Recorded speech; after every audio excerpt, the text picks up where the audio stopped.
It was the 8th of June 2009. The iPhone 3G being quite a success at Apple, with over 1 million sold in the first week of launch in over 70 countries worldwide. That's pretty impressive. Fast forward to the WWDC conference in San Francisco. Phil Schiller then takes the stage, talking about how well the iPhone 3G had sold, and then announcing their next iPhone, the iPhone 3GS. As you already probably know, the S in iPhone 3GS stands for speed. Apple quoted this as the fastest, most powerful iPhone yet. Let's go ahead and take a look at the phone, shall we? Looking at the hardware of the iPhone 3GS, it has a very nice classic look from the previous iPhone 3G, with a comfortable curved back, a metallic bezel, and tapered edges to make it feel thinner than it really is. Make the iPhone 3GS feel elegant, even by today's standards. Now, the curved design idea has appeared in a few phones today, like the Moto X, Moto G, and iPhone 5C. But overall, the design of the 3GS feels quite classic, even if the glossy plastic back annoyed some people. One of the main selling points of the iPhone 3GS was its specifications. They were a bit underpowered by today's standards, with Apple's A7 on the iPhone 5S, and the Snapdragon 801 on every other device. But back in 2009, it was definitely a nice improvement on the iPhone 3G.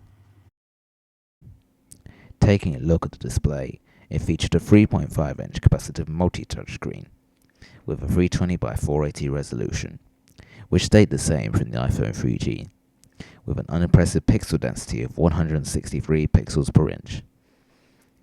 It was starting to get a little small, with phones like the HTC HD2, which had a 4.3-inch 480 by 800 resolution screen, with a pixel density of 217 pixels per inch.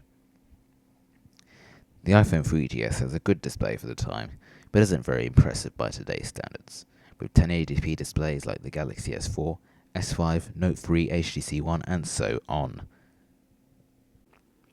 Taking a peek at what's displayed on that screen, the software side, things get a little bit familiar. The iPhone 3GS originally came with iOS 3.0 and can be upgraded all the way to iOS 6.1.6. As you can see, it looks exactly the same as older versions of iOS, but there were a few features added, like the Useless Passbook app, App Store and iTunes improvements, and a black camera interface instead of a silver one, and more. It was a minor improvement over iOS 5, but of course iOS 7 doesn't run because of the slow, middling hardware. Sorry about that. Speaking of the camera, the sensor was upgraded to 3 megapixels with an autofocus lens, and to be honest, it's quite a good improvement over the first generation and second generation's 3G iPhone's 2 megapixel fixed focus sensor. In iOS 5, a feature was added where you could pinch to do a digital zoom, and also a square grid to help frame your shot. It also allowed you to use the volume buttons to take a picture, making it feel a little bit more like a digital camera, sort of. The stills themselves look okay for the time, with good color reproduction, but not as sharp as other phones today. But for 2009 standards, this was top-of-the-line hardware. Macro performance was also pretty good for the time, considering that this was the first iPhone with autofocus. Yay!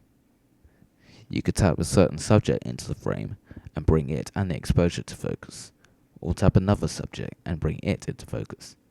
This was called tap to focus. But the big feature of the camera, though, was video recording. Yes, this was the first iPhone to record video, believe it or not. To get to video mode was simple, just by swiping the switch at the bottom or top right to the spool video icon. The interface looks almost the same at first glance, except for the big red record button instead of the photo button. You couldn't tap to focus in the initial release of the software, but with iOS 4 and higher, Apple added support for it. The video itself looks, once again, okay for smartphones of 2009. It records 640 by 480 video at 30 frames per second. It sounds pretty low compared to phones of today that record 720p or 1080p video and even 4K video in case of the Galaxy Note 3, Xperia Z2, Galaxy S5, etc. The camera doesn't have any stabilization, which leads to shaky video. But of course, the technology for stabilization wasn't yet there in smartphones of 2009. And finally, gaming. It delivers its graphics from a PowerVR SGX 535 GPU with 32-bit architecture. Most 2D games run very well on the iPhone 3GS, like Dumb Ways to Die, which runs smoothly most of the time. Jetpack Joyrun runs very fluid and also smooth. And even Flappy Bird runs alright on here, unless you're terrible at it like I am.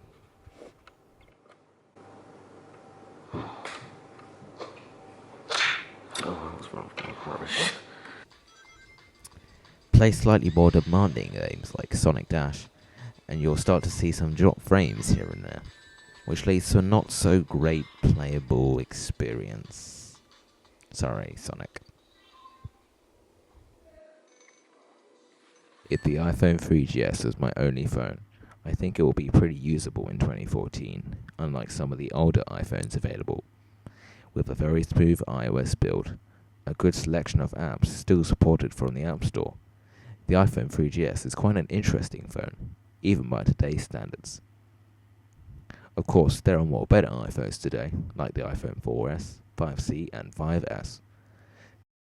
The iPhone 3GS is a pretty nice device. It showed off how powerful the iPhone could be compared to other flagship phones, and that's exactly why it earns its place in my smartphone collection.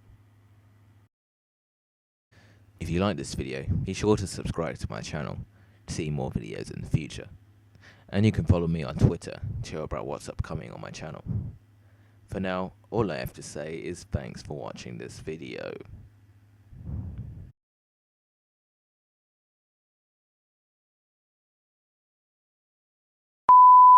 Taking a peek at what's displayed on that screen, the software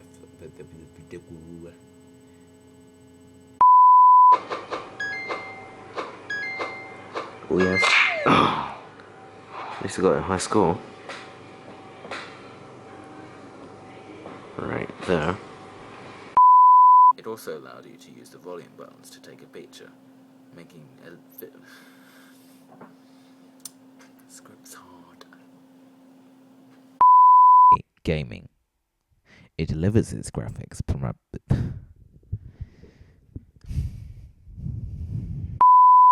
It's just taking its time.